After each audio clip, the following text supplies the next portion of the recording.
Segurança.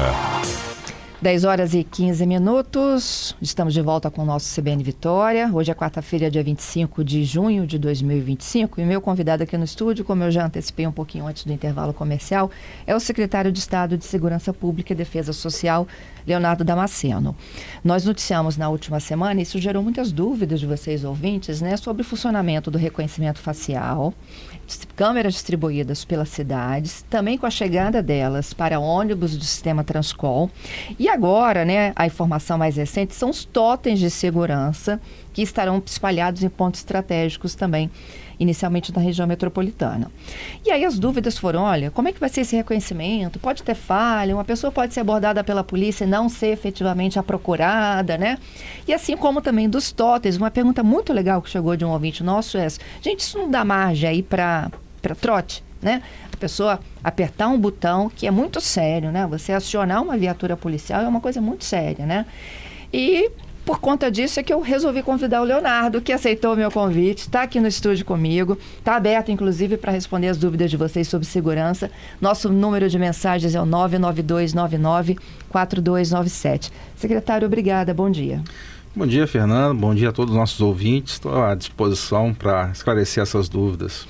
Secretário, vamos falar um pouco dessas novas tecnologias que chegam lá, né, no incremento aí da estratégia de segurança. Reconhecimento facial, a chegada delas nos ônibus, depois os totens, o que já está funcionando, como é que estão os testes, como é que é essa abordagem. Eu sei que na última semana, quando um subsecretário conversou comigo, a gente já tinha mais de 155 localizados e detidos, né? Exatamente. De procurados pela polícia. Hoje chegamos a 175 hoje. Aí.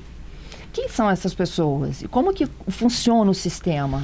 Pois bem, então vamos lá. A gente iniciou os estudos sobre o reconhecimento facial ano passado ainda. A gente tem nossa plataforma, que é o Cerca Inteligente, a nossa plataforma principal de tecnologia, onde a gente tenta agregar todas as novas tecnologias também nessa plataforma. Então o Cerca Inteligente já tinha funcionalidade de reconhecimento facial, só que a gente não tinha ativado essa funcionalidade ainda. Então o governador determinou que a gente inovasse cada vez mais e nós então propusemos o reconhecimento facial. Nós temos agora um desafio que, por um lado, era testar a tecnologia, validar se a tecnologia era boa e depois entrar em operação em definitivo e ampliar. Né? Então, todas essas fases estão em andamento ao mesmo tempo. Então, nós temos um projeto piloto. Esse projeto piloto você já adiantou que já chegamos, então, em mais de 170 prisões. E agora, cada vez mais, né? Na segunda-feira, por exemplo, foi o primeiro dia operacional, saindo do projeto piloto e entrando em fase operacional, foram 9 prisões só na segunda-feira. Né? Hoje, por exemplo, hoje pela manhã já tivemos 2 e vamos continuar tendo. Ontem tivemos também mais 3, então é isso. Para os ouvintes entenderem, né, por conta aqui do rádio, o cerco eletrônico é aquele equipamento que está instalado, que muitas das vezes até confunde com radar, não é isso? Exatamente. É aquela plaquinha, gente, né, que está no alto, que as pessoas até reduzem a velocidade achando que é o radar, mas Exato. É uma câmera de reconhecimento. Aquela câmera, na verdade, ela é voltada, inicialmente, ela foi contratada para ser uma muralha digital de veículos, né, principalmente de veículos e furto e roubo de veículos, né, veículos com ocorrência, com registro de furto e roubo. Então, o objetivo inicial era a gente ter alertas automáticos para as forças de segurança de veículos. Então, ela já tinha essa funcionalidade de reconhecimento. Claro que, para reconhecimento, nós normalmente procuramos câmeras que são mais próximas ou que tomam uma visibilidade e um reconhecimento melhor da biometria facial. Então, aquelas câmeras, embora sejam compatíveis, a gente tem agregado outras. Isso foi o que a gente fez no desafio nosso do projeto piloto, foi exatamente isso, trazer outras câmeras e a gente testar em vários ambientes que atendiam aqueles critérios de grande circulação de pessoa, para que a gente pudesse, a partir daí, validar se a tecnologia era boa, ou seja, tem muitas dúvidas, né, sobre se isso tem viés ideológico, viés étnico, né, de cor de pele, de raça, tem, enfim, várias dúvidas que surgem sobre a eficiência também, se ele consegue reconhecer bem as pessoas, né, e o que a gente pode dizer é que a tecnologia, ela veio agregar algo, melhorar, às vezes, a visão do ser humano. Para nós, seres humanos, a gente olha para as pessoas e vê características iguais, semelhanças e tal, mas isso não tem ciência nisso. E aí entra um viés. Né? Quando você transforma isso em algoritmo, né, matemático, A máquina não vê, a câmera não vê uma pessoa, ela transforma o rosto de todas as pessoas em um número, em um algoritmo que a gente chama. E ele compara então um algoritmo com outro algoritmo. Então ele não compara a cor de pele, cor de olhos, nada disso. Ele compara um banco de dados com outro. Isso, então ele compara, assim, cada rosto que está no banco de dados, da identidade civil, da Carteira Nacional de Habilitação ou de outras fontes, ele gera um código. Este código é o que representa aquele rosto. E essas métricas, distância dos olhos, distância para o nariz, da ponta do nariz para a boca, para a orelha, esses dados meio que formam a identidade eletrônica da pessoa. E por isso que o sistema consegue distinguir com uma qualidade muito boa, inclusive gêmeos, idênticos. E isso para nós é que dá realmente uma garantia de que ele não tem viés nenhum. Ou seja, a gente tira o olhar humano e coloca um olhar de uma máquina que vai dar um percentual. Ou seja, como que ela trabalha? Ele olhou, ele vai dar um alerta. Olha, tem uma chance dessa pessoa ser a Fernanda. A chance é de 80%. Legal, 80% é um número bom, mas a gente também foi muito conservador aqui no Espírito Santo, diferente de outros estados, nós somos muito mais conservadores que todos. Nós colocamos a nossa métrica em 90%. Essa é uma novidade, viu, gente? Então, isso é um dado que a gente fez isso para quê? Para que o sistema só dê alerta para as forças de segurança quando atingiu 90% de semelhança. Então, isso para nós facilita muito a abordagem policial. E aí entramos então na fase da abordagem, ou seja, a abordagem policial, ela não está indo para prender ninguém, está indo para checar se a pessoa é aquela que está sendo procurada. Lembrando que o nosso banco de dados tem pessoas que são procuradas por mandado de prisão aberto, mas também o banco de dados nós temos de desaparecidos, ou seja, pessoas que as famílias estão tentando encontrar, e aí nós colocamos elas também. Se o sistema der um alerta, a gente também vai tentar achar essas pessoas e dar uma resposta para as famílias.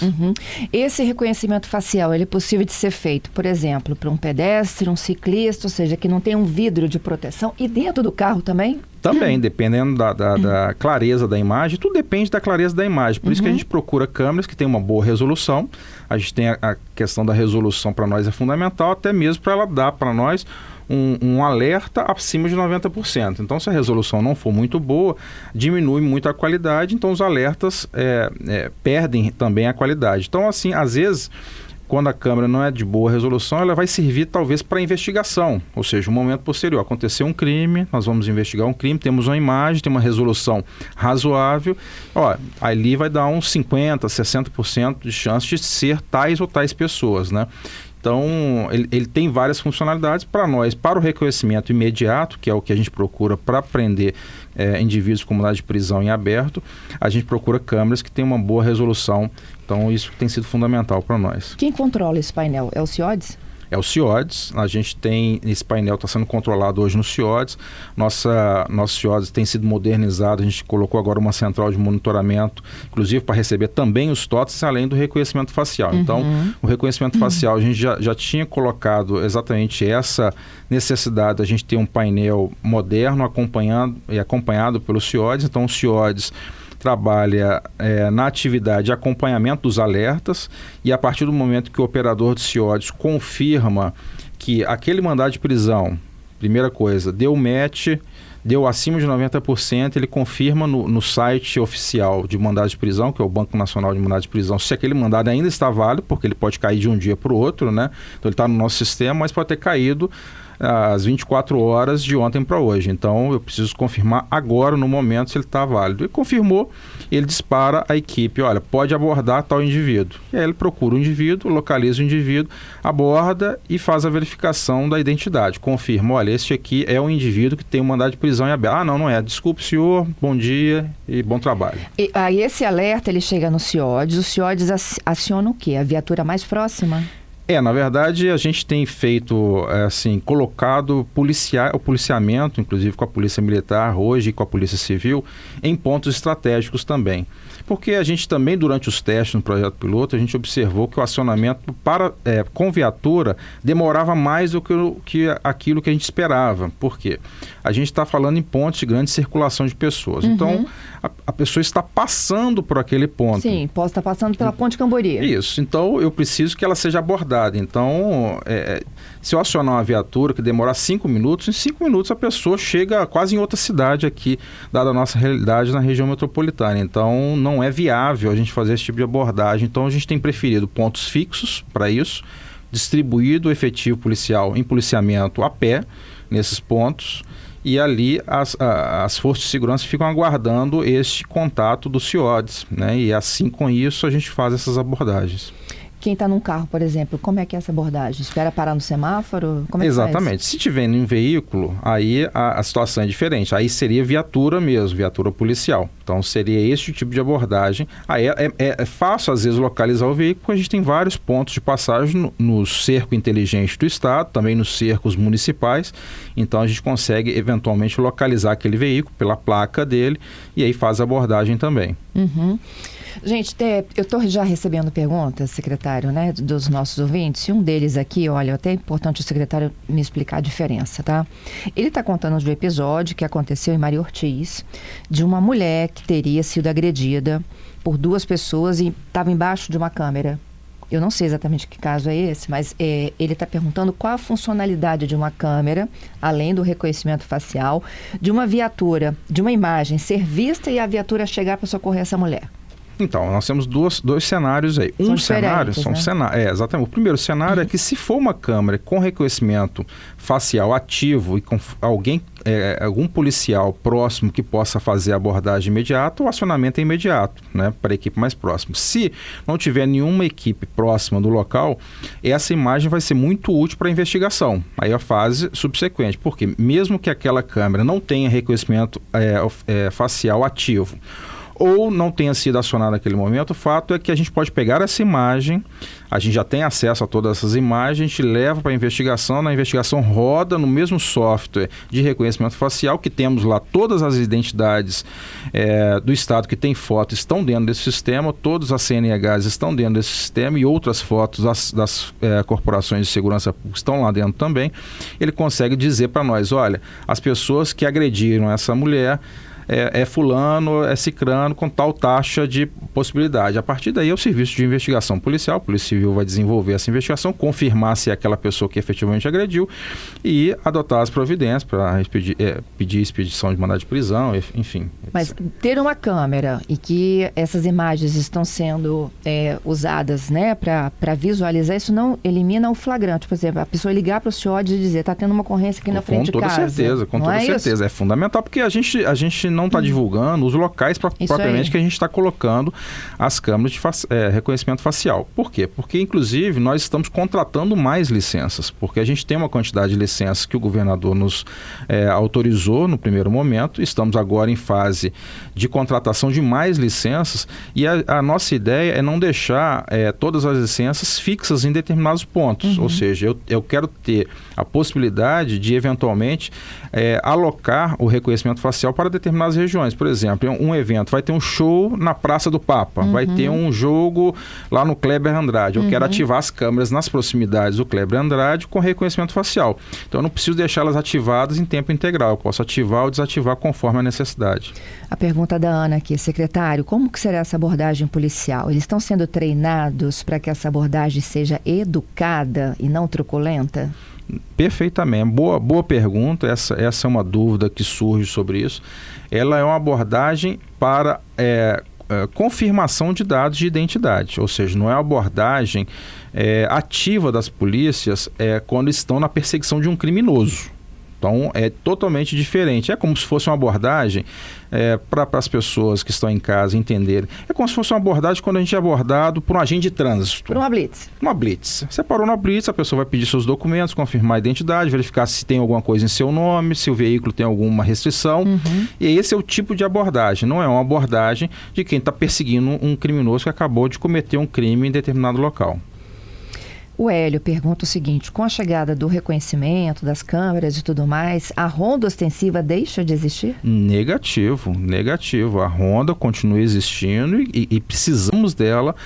Ela, na verdade, agora, com reconhecimento facial e com os totens, que a gente chama os totens, inclusive, de como se fosse um ponto, né, de policiamento eletrônico, ele, na verdade, não suprime e não retira efetivamente o policial da rua. Nós queremos complementar a atuação dos policiais. A gente diz muito, né, e as pessoas questionam, olha, aconteceu um crime aqui na minha esquina e não tinha nenhuma polícia por perto. Claro, porque... É o caso desse Maria Ortiz aqui. Que é exatamente, porque o policiamento tem que estar rodando, né? A gente preferiu aqui uma política que foi adotada no Estado, que a gente viu que viatura parada era pior que viatura rodando. Quando a viatura está rodando, ela tá expandindo a sua área de patrulhamento e de vigilância e cumprindo o seu papel. Então, os pontos que a gente colocou fixos agora é para ampliar, talvez, dar mais ainda dimensão territorial ao policiamento, ou seja, vamos ter aqueles pontos fixos com câmeras de alta resolução. Em cada totem, por exemplo, teremos 6 câmeras no total, né? Inclusive a câmera principal, que é a Speeddome, ela terá uma capacidade de zoom de 1 km. Então, é para realmente expandir a capacidade de policiamento, mas a gente não pode excluir de forma alguma o policiamento ostensivo, que é fundamental, e a população é importante que tenha sempre o policiamento. A gente já vai explicar o totem, tá? O Tiago, ele está dizendo o seguinte, gente, isso eu já vi em filmes de ficção algum tempo atrás, né? E a pergunta dele, qual é a taxa de acerto até agora desses mais de 170? Bom, 170 a gente... Deu acerto, né? Deu acerto. E das abordagens? Das abordagens, a gente abordou desses indivíduos, 99,9% eram as pessoas procuradas. Assim, é uma taxa muito alta também de assertividade do sistema. Então, isso, para nós, um projeto piloto, por que a gente resolveu lançar a fase definitiva? Exatamente por conta disso. Porque durante o projeto piloto todo, a gente testava sempre em 1 ou 2 câmeras por dia. 1 ou 2 câmeras. E durante esse período que a gente ficou testando, do final do ano passado até agora, foram, até antes de iniciar esse projeto agora, mais de 150, 160 prisões. E todas realizadas com assertividade alta, todas acima de 90%. E quando abordava as pessoas, assim, 99% eram as pessoas procuradas. Então, assim... Não, a maioria dos casos não, porque a abordagem ela é muito tranquila. Como é uma abordagem, como eu falei, uma abordagem similar ao de uma blitz de trânsito, é uma abordagem, cidadão se apresenta à polícia, pede a identidade, confirma a identidade, então não está tratando com alguém que está fugindo necessariamente. Então ele pode tentar fugir? Pode, né? Mas a maioria dos casos que a gente enfrentou agora, nenhum caso precisou uso de força, nada de diferenciado. Por isso que, inclusive, o projeto piloto foi sendo realizado às vistas da população em locais de grande circulação e ninguém percebeu. Gente, eu estou ao vivo aqui para quem está chegando a nossa transmissão agora, em áudio e vídeo, com o secretário de Estado de Segurança, Leonardo Damasceno. E a dúvida de vocês é sobre como que funcionam as novas tecnologias que chegam para a segurança. Reconhecimento facial no sistema de transporte coletivo e agora já a gente vai falar sobre os totens de acionamento da polícia. Mas a última pergunta ainda sobre o reconhecimento facial é se essas câmeras ficam com imagens gravadas, arquivadas, se a população tem acesso e como elas são alimentadas. A pergunta é energia elétrica, funcionamento 24 horas, tem gerador, enfim. Carlos e Fernando são os 2 ouvintes que mandaram as perguntas. Boa pergunta. A gente tem 2 tipos de câmera hoje que tem reconhecimento facial. Algumas são fixas em pontos de grande circulação, então elas se assemelham àquelas câmeras que as pessoas já estão acostumadas a ver, ou seja, um ponto de grande circulação, ela passou ali e já tem uma câmera ali. Então aquela câmera pode ser uma que tem reconhecimento facial. Então, elas já são alimentadas normalmente, já a instalação, enfim, de engenharia, já busca tanto o sinal de a fibra ótica para chegar os dados para nós, como também de alimentação, né? Então, isso aí não tem muita dificuldade em relação a pontos fixos.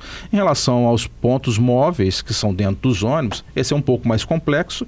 Aí, de todo modo, a gente também já está acostumado, quem usa o sistema Transcol, com as câmeras no interior dos ônibus, né? Cada ônibus aqui da região metropolitana, a maioria já tem 4 câmeras no seu interior, né? Que filma cada posição dentro do ônibus.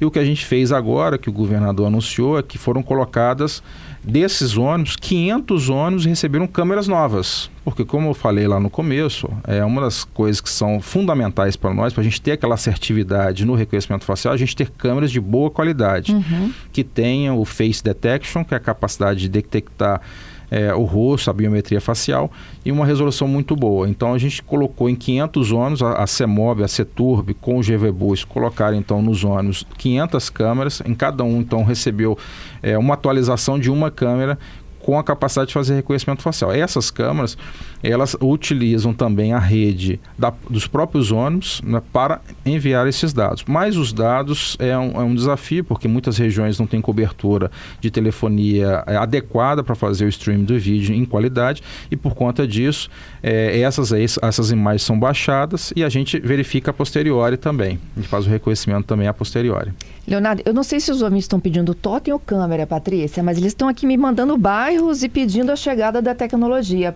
Patrícia vai conversar com eles? Enfim, olha só, o totem a gente vai começar a explicar agora. Jardim da Penha, Aeroporto, Rua da Lama, tem vários pedidos aqui de chegada dessa tecnologia. Vamos falar então dos totens? Então, vamos lá. Os totens. Totens, a gente já tinha contato com essa tecnologia há algum tempo, né? Os fornecedores da tecnologia já tinham apresentado, inclusive em reuniões nossas de secretários de Segurança Pública do Brasil, no CONCESP, a gente já recebeu várias apresentações sobre essa tecnologia e os estados iam dizendo suas experiências, né? Então, meus colegas lá do Pará, do Alagoas, de Rondônia, citavam exatamente as experiências muito positivas que eles tiveram implementando essas tecnologias, além do fornecedor. E o fornecedor, por outro lado, apresentando também essa tecnologia, dizendo que no Brasil há infinidade de municípios já contratando essa tecnologia, que era um auxílio muito grande para a segurança pública. O que a gente fez, então, apresentamos esse projeto já tinha sido estudado ano passado, e neste ano, 2025, o nosso vice-governador apresentou para o governador essa ideia. Olha, eu acho que essa ideia é importante para a gente fazer um diferencial na área de segurança pública. Eu falei, olha, eu já conheço a tecnologia é boa, é viável, já conversei com meus colegas sobre isso que tem no Brasil afora, sobre isso, e vale a pena. Então, e aí foi definido, então, o governador nos autorizou colocar 40 totens. É uma contratação, obviamente, cara, porque é a fase inicial de instalação de 40 totens. Cada totem desse é blindado. São totens muito resistentes, exatamente porque é para colocar em locais em que ele pode sofrer um tipo de vandalismo de facções criminosas, de grupos criminosos. Então, por isso que eles são muito robustos. Tem câmeras também muito robustas, porque eu espero fazer reconhecimento facial neles, eu espero fazer leitura de placas também de veículos. Também tem a tecnologia para fazer o contato com a central de urgência e emergência. Então, são totens são realmente muito robustos e um investimento que o governador autorizou a fazer de instalação de 40. O nosso projeto, para colocar 40, a gente fez um estudo dos locais com maiores indicadores de violência aqui na região metropolitana. Então, nessa primeira fase, para a gente encerrar, então, esse ciclo de governo com essa grande entrega de 40 totens, a gente escolheu, então, na região metropolitana, fizemos um estudo com o Observatório de Segurança Pública das regiões e os bairros com maiores indicadores de violência de crimes patrimoniais. Então, tinham que atender esse critério de ser locais de grande circulação de pessoa e ter indicadores desviantes de crimes patrimoniais. Com base nesses estudos, a gente selecionou então os 40 locais mais adequados para atender toda a região metropolitana, incluindo os 4 maiores municípios e os 2 também que compõem a região metropolitana, Guarapari e Viana. E a gente escolheu também, por quê? Porque as experiências também de outros estados, além dos critérios de indicadores de crimes contra o patrimônio, também um dos critérios importantes também é atender regiões com impacto turístico também, para que a quem visita a nossa cidade ou nossos moradores que visitam esses pontos turísticos também pudessem se sentir seguros. Então, em algumas regiões, como você citou, locais que têm grande circulação de pessoa, né? A Rua da Lama, por exemplo, é uma região que vale a pena a gente investir ali. Então, mas eu digo Rua da Lama, por quê? Porque ele entra dentro do bairro Jardim da Penha. Né? Então, dentro do bairro Jardim da Penha, para nós é importante colocar naquele bairro, porque ele está naqueles bairros com maior quantidade de indicadores de crimes contra o patrimônio. Pois bem, então fizemos esse levantamento, geramos então 40 sugestões de bairro. Dentro desses bairros, a gente destrinchou nos locais possíveis de instalação. Obviamente que essa primeira indicação dos locais, a gente levou em consideração esses indicadores de violência, mas a gente vai ter agora um exercício que é um exercício de engenharia, ou seja, o local tem que ser compatível também com a instalação, ou seja, nós temos que ter disponibilidade de energia elétrica, de fibra ótica, e também nos locais não pode ter, talvez passando ali, uma tubulação de gás ou alguma coisa que impeça a instalação, já que tem que perfurar e fazer o totem ficar bem firme naquela região. Então, agora é um exercício que é feito de engenharia. A equipe, o contrato foi publicado na segunda-feira, a empresa já está aqui com seus engenheiros, já está visitando todos os pontos que a gente sugeriu para ver a viabilidade. Se houver alguma, se não for viável em algum desses pontos, a gente já tem outros pontos que a gente já elencou como possíveis. Então, basicamente é isso. É só para dizer, então, com a população, para deixar muito claro que a gente usou o critério essencialmente técnico. Elencamos os locais com maior circulação de pessoa que atendia aqueles critérios. Grande quantidade de crimes contra o patrimônio na região, grande circulação de pessoas e algum impacto turístico também, para indicar também segurança naquela região, que também a percepção de segurança é fundamental para a população. Aqui na capital, por exemplo, eu vou mencionar aqui os que foram escolhidos, tá? Parque Moscoso, Costa Pereira, Princesa Isabel, Praça do Papa, Enseado do Suá em frente ao shopping, Enseado do Suá atrás do shopping, Reta da Penha, próximo ao Boulevard e o centro da praia, Praça dos Namorados, Triângulo das Bermudas, Ponte Ayrton Senna, Praça de Itararé, Reta da Penha, próximo a Findes, Praia de Cambori, UFES, saída Jardim da Penha, Praia de Cambori, próximo às arenas de shows, Jardim Cambori, na Praia de Cambori e Parque da Vale. Isso, né? Exatamente. Então, nessa listagem que a gente divulgou, a listagem inclusive é maior que 40, ela tem em torno de 50 pontos. Por quê? Exatamente porque agora a triagem passa a ser pela engenharia, para a engenharia ver a viabilidade desses pontos, porque às vezes é uma área que às vezes tem obstrução da imagem, as câmeras não conseguem ultrapassar, então tem que, a calçada tem que ter uma largura mínima também para instalar, para não tomar o espaço do pedestre, não atrapalhar, enfim. E aí, secretário, o totem, ele tem um botão de acionamento, né? Esse botão, pelo que eu entendi, eu chamo a polícia, eu chamo o SAMU também? Não, você falou de serviço de urgência e emergência? Serviço de urgência e emergência do 190. Então, ok. Ele vai ser um botão para acionamento do 190. Tá. Então, para quem está numa situação de urgência e emergência de segurança pública, ele vai ligar automaticamente. Então, o que a gente também trabalhou agora, mas isso já é algo comum, quem entra pelo 190, mas está precisando de um serviço do SAMU, a gente aciona o SAMU e vice-versa. Quando o SAMU recebe no 193 também, havendo necessidade de acionar a segurança pública, também nos aciona. Então, a gente já tem isso aí, então nesse aspecto não tem problema. Apertei o botão, dali em diante o que acontece? A partir do momento que apertou o botão, ele faz uma ligação direta com o 190, com o CIODES, né? Então, já é a mesma coisa que a pessoa ligar para o 190, ele já apertou o botão. A diferença que tem em relação aos totens é que o operador do CIODES vai ter condição de visualizar a pessoa. Então, uma das 6 câmeras que tem no totem é uma câmera exatamente direcionada no local do botão de emergência. Então, ele vai conseguir essa câmera com resolução que ela consegue captar até 10 metros de distância. Então, a pessoa que apertou aquilo ali, estiver ali, ela vai conseguir se comunicar. Ou seja, nós temos o áudio e nos 2 sentidos, o operador vai ser ouvido pela pessoa e a pessoa vai conseguir falar com o operador e ser ouvido também por ele. Então, ele vai conseguir relatar a sua situação de emergência e, se houver necessidade de acionamento de algum policial ou algum guarda municipal nas proximidades, também o operador já vai fazendo enquanto dá o atendimento para a pessoa. Que tipo de ocorrências vocês esperam receber ali? Olha, pode ser de qualquer tipo de ocorrência. A gente visualiza muitas situações de agressão, situações de crimes furto e roubo, os crimes patrimoniais em geral. Então, esse tipo de situação que a pessoa passou ali, levar o celular dela, não tem nem como ligar para o 190, ela vai apertar o botão ali de emergência do totem e o totem vai contatá-lo diretamente com o CIODES. Além do vandalismo, eu fico pensando no trote. Daqueles que vai lá, sabe? Apertou, sai correndo. E aí? Por isso que ele tem um diferencial muito significativo. Nós temos aí os totens com câmeras. São 6 câmeras no total. Inclusive uma delas, que é a principal, que é a Dome, que fica na parte superior, ela tem uma capacidade de zoom de 1 km. Então, mesmo que a pessoa aperte, o fato é que ela tem que entender o seguinte: não vai ser bom para ela, porque nós temos câmeras que vão estar filmando ela, gravando essas imagens, com a possibilidade de a gente fazer o reconhecimento facial e chegar na pessoa que apertou.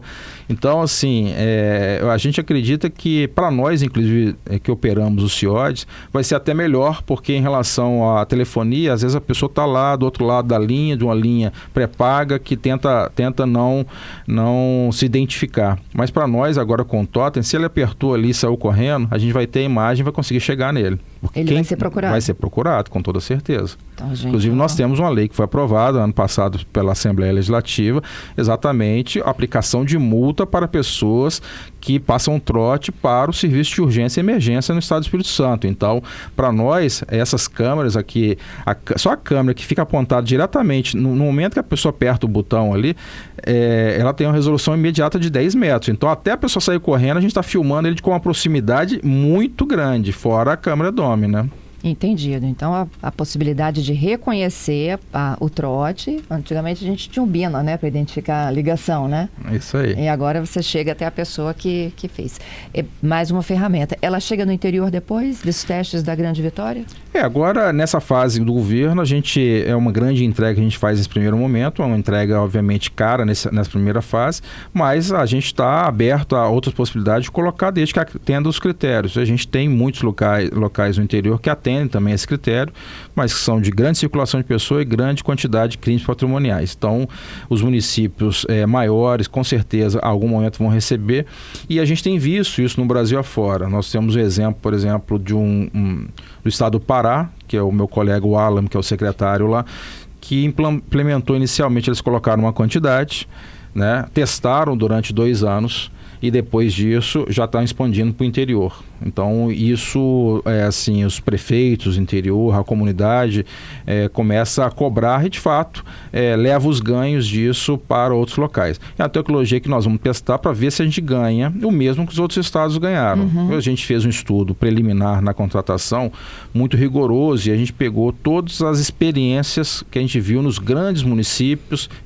fizemos visitas técnicas em vários locais para ver funcionando e ver os indicadores. Em todos os locais que colocou, todos eles tiveram uma drástica redução de crimes patrimoniais. Então, para nós é fundamental a gente testar bem, ver se realmente funciona como deveria funcionar, e se funcionar, com toda certeza, em algum momento o Estado vai também levar isso para o interior também.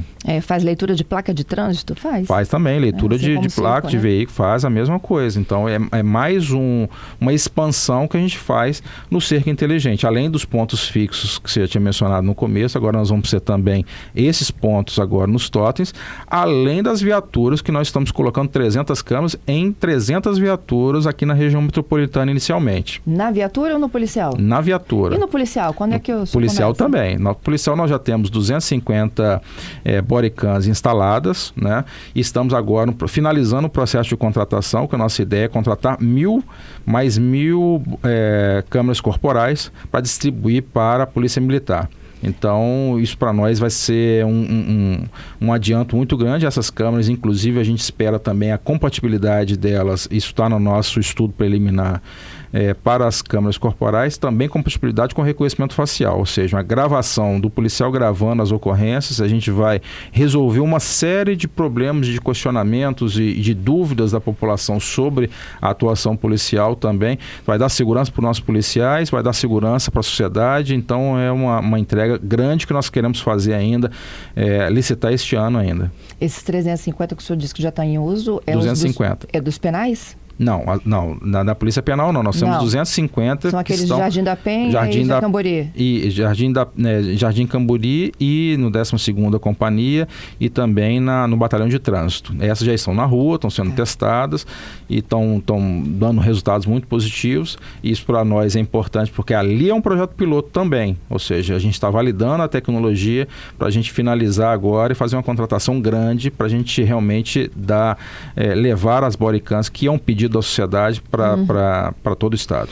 A pergunta de mais um ouvinte aqui: investimentos em tecnologia ingente, tem concurso chegando? Olha, o governador ele tem sido muito responsável nessa questão, no tratamento das forças de segurança, né, na recomposição do efetivo. Nós temos o concurso da Polícia Civil, que já está, assim, a demanda já passou da hora, demorou mais do que a gente gostaria, mas por conta de uma dificuldade da Lei Orgânica Nacional das Polícias Civis, que nos obrigou a alterar a carreira da Polícia Civil, e criamos o cargo de oficial de investigador. E agora nós teremos então um concurso autorizado já pelo governador, a contratação da banca já está sendo finalizada, para contratarmos, então, 1.000 policiais civis, 1.054 policiais civis. São investigadores de polícia? Investigadores, né? Um novo cargo agora que é oficial investigador de polícia. E, então, é uma grande revolução que nós vamos dar na Polícia Civil com essa entrega desse concurso. O segundo concurso são os concursos da Polícia Militar, também concursos importantes que estão em andamento. Nós já formamos 1.000 policiais, nesse último ciclo agora, 1.000 policiais, tem mais 1.000 policiais militares soldados na academia, e o governador já autorizou mais 650. Depois que saírem esses 1.000 que vão formar agora em novembro, nós ainda vamos já entrar com nova turma de 650 que vão formar ano que vem. Então vejo que a gente não para em investimento em segurança pública, e as outras forças também, bombeiro com seus concursos, e em breve nós esperamos também contemplar também a Polícia Científica, que ainda está aguardando só uma questão burocrática de aprovação de sua lei orgânica. Duas demandas aqui pontuais. Um dos ouvintes é Rogério. Ele me pergunta sobre um morador em situação de rua que tem aterrorizado moradores de Vila Velha. O que pode ser feito em relação a situações como essa? Bom, essa situação de policiamento comunitário, né? Envolve principalmente isso. Nós temos um relacionamento excelente com a guarda de Vila Velha, né? O secretário de Vila Velha, o Major Rogério. E esse tipo de situação pode ser muito bem atendida pelo município, além das forças de segurança estaduais, mas a gente está à disposição para lidar com esse tipo de situação. É uma situação complexa, mas que envolve também assistência social. Então, o morador de rua, ao mesmo tempo, se ele está atormentando, está cometendo infração criminal, é a situação, obviamente, que enseja a atuação das forças de segurança, das corporações e também da Guarda Municipal, mas também, se precisando de assistência social, o município é o mais recomendado para falar dessas atuações. E por último, secretário, o episódio aí da investigação envolvendo a morte de um empresário na Praia da Costa, né? Não que o crime dele seja mais importante que todos os outros, né, que estão em processo de investigação, mas ele tem despertado muito a curiosidade dos ouvintes que acompanham muito próximo, né? Já foram presos 3, motorista, executor, um intermediário, haveria uma busca pela arma numa região do contorno, um outro mandado de prisão expedido sendo procurado também. Como é que o desfecho disso? Está próximo, não está próximo? Bom, essa investigação é uma investigação muito importante, é uma investigação que a gente deu prioridade total, dada a repercussão, né? A repercussão... Porque o que chamou a atenção, porque a gente tem criminalidade aqui no Espírito Santo todos os dias, mas esse caso nos chamou a atenção pela organização. Organização que é claramente um crime de mando, né? O Espírito Santo já passou em quem é mais antigo, lembra dos momentos que a gente teve na nossa história, é um estado que foi marcado pelo crime de mando. Então, para nós, é fundamental a gente investir todos os recursos disso para dizer e mandar um recado muito claro. O Espírito Santo não é o local para esse tipo de criminalidade. E a gente não vai aceitar isso, e por isso que a Polícia Civil tem trabalhado de forma muito intensa nesse caso, e já trouxe, então, essa 3 prisões, né? Nós já temos os envolvidos na execução identificados, estamos avançando, em breve a gente espera concluir essa investigação. A arma já foi encontrada? Ainda não, mas todos os investimentos, assim, todas as investigações têm sido feitas exatamente para a gente avançar nesse caso, ou seja, a gente tem alguns pontos ainda que estão pendentes, por isso a gente não tem falado oficialmente nada sobre essa investigação, exatamente para a gente preservar, porque nós temos uma esperança muito concreta de chegar no mandante desse crime. Te agradeço, secretário, pela gentileza e por responder às nossas demandas, viu? Bom trabalho. Eu que agradeço, estou sempre à disposição. Bom dia. Bom dia.